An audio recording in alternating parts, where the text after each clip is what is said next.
I just feel a little lost sometimes, you know? But talking helps. Yeah, I understand. It's gonna be okay. Those of us who are romantics at heart often fantasize about that perfect if we were a movie love. Even if you're not a romantic, you might still want a special someone by your side to lean on, laugh with, cry to, and cuddle the heck out of at the end of a bad day.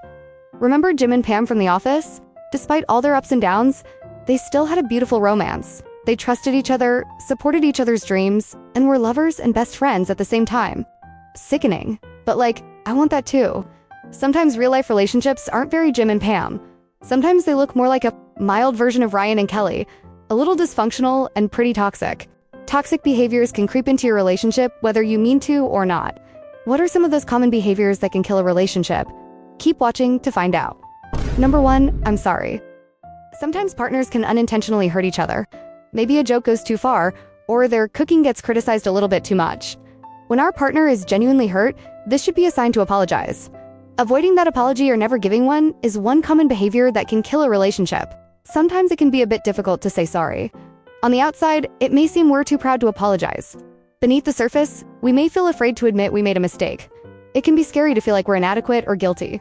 No matter how hard it may be to utter that small but meaningful sorry, it can actually save your relationship in the long run. A 2017 study published in Frontiers in Psychology found that if you offer a sincere apology, the other person is much more likely to forgive you.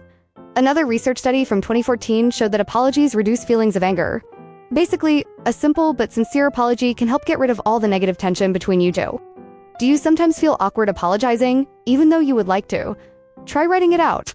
No, not a text that says sorry, pour your heart out and apologize with a letter or small note on the fridge. We bet your partner will definitely appreciate it. Number 2, attached to you. Ancient Greeks talked about the mysteries of love and gave it its own story. According to their mythology, humans were originally created with 4 arms, 4 legs, and a head with 2 faces, but only 1 heart. Zeus became afraid their powers would overcome his own, so he split them into 2 separate parts. Those parts then spent their lives in search of their other halves. This piece of mythology explains why romance is sometimes described as 2 bodies, 1 soul. But is that really the case? Sometimes those in relationships can develop an unhealthy dependency on their partners when they become emotionally attached or lose their sense of identity outside of the relationship.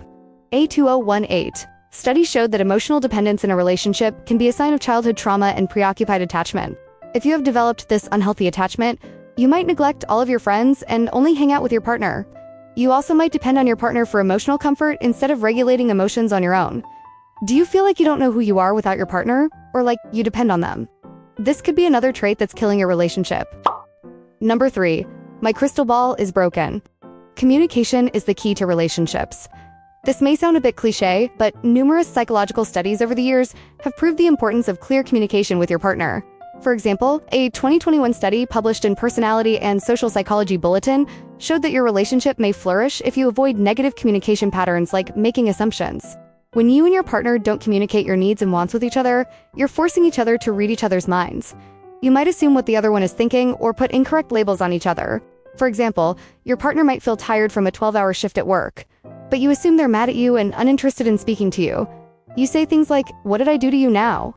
Or "So you're just giving me the silent treatment now." You're angry for no reason. And your partner may now be confused or angry back. This whole situation escalated because communication didn't happen. To avoid putting yourself in such situations, make sure to communicate your wants and needs clearly. Maybe your partner tells you how exhausted they are when they get home.